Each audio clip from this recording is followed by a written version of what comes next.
نحمدہ ونصلی ونسلم علی رسولہ النبی الکریم الامین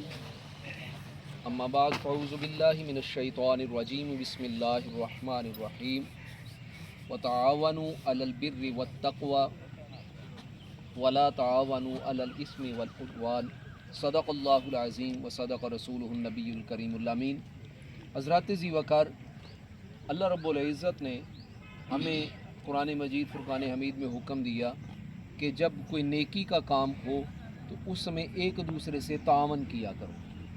تعاون کرنے سے ہوتا کیا ہے، ایک تو اپنا بھی بھلا ہوتا ہے اور ایک دوسرے کا بھی فائدہ ہو جاتا ہے، اور اسلام درس ہی اس چیز کا دیتا ہے کہ ایک دوسرے کو آپ صرف اکیلے ہی جو ہے وہ ثواب نہ کمائیں،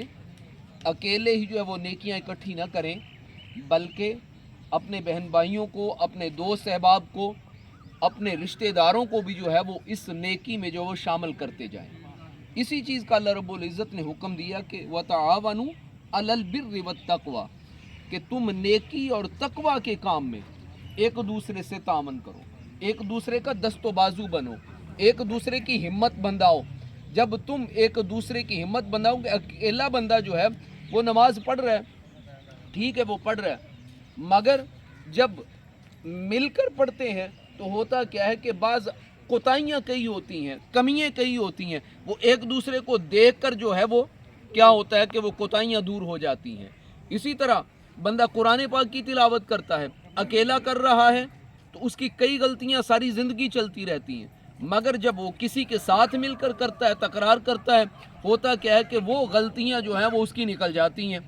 تو مقصد کیا ہے کہ کوئی بھی زندگی کا کام ہو، ہم ایکسرسائز کر رہے ہیں تو کئی غلطیاں جو ہیں وہ ہم اکیلے میں کریں گے، کئی غلطیاں کریں گے، اور اگر یہاں پہ مل بیٹھ کے کریں گے تو ہوگا کیا کہ اس میں وہ کوتاہیاں جو ہیں وہ دور ہوتی چلے جائیں گی۔ تو اللہ رب العزت نے اسی لیے حکم فرمایا کہ یہ بھی ایک نیکی کا کام ہے، اور یہی وجہ تھی کہ صحابہ اکرام رضوان اللہ تعالی اجمعین، بخاری شریف کی ایک حدیث مبارکہ ہے کہ مسجد نبوی میں جو ہے وہ کھیل کیا کرتے تھے،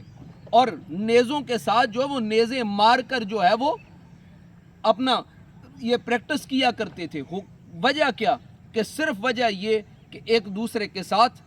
ایک پیار اور محبت بڑھ جاتی ہے، ایک جذبہ جو ہے وہ بیدار ہو جاتا ہے۔ تو جذبہ بیدار کرنے کے لیے کیا ہے کہ ایک دوسرے سے مل کر آگے بڑھا جائے۔ اکیلا اکیلا ہوتا ہے، مگر جب مل جاتے ہیں تو ایک قافلہ بن جاتا ہے، اور قافلہ جب بنتا ہے تو اگر کوئی ایک کمزور ہو جاتا ہے دوسرا اس کا بازو بن جاتا ہے۔ تو آئیے بجائے اس کے کہ ہم اکیلے آگے بڑھیں،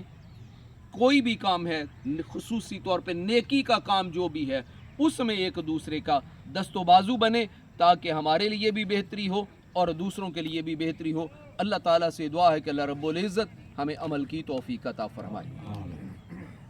اللہم صلی علی سیدنا و مولانا محمد وعلی آل سیدنا و مولانا محمد وبارک وسلم علیہ۔ ربنا تقبل منا انک انت السمیع العلیم وتب علینا انک انت التواب الرحیم۔ اے مالک کائنات، ہم سب کا مل بیٹھنا قبول و منظور فرما۔ اے مالک کائنات، ہمارے جتنے ساتھی بیمار ہیں، خصوصی طور پہ جو خالد صاحب نے ایک دوست کے بارے میں کہا،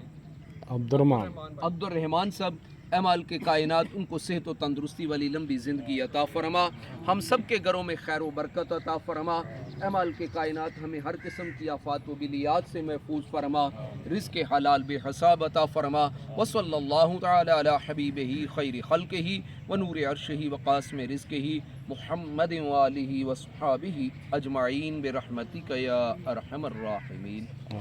السلام علیکم ورحمۃ اللہ۔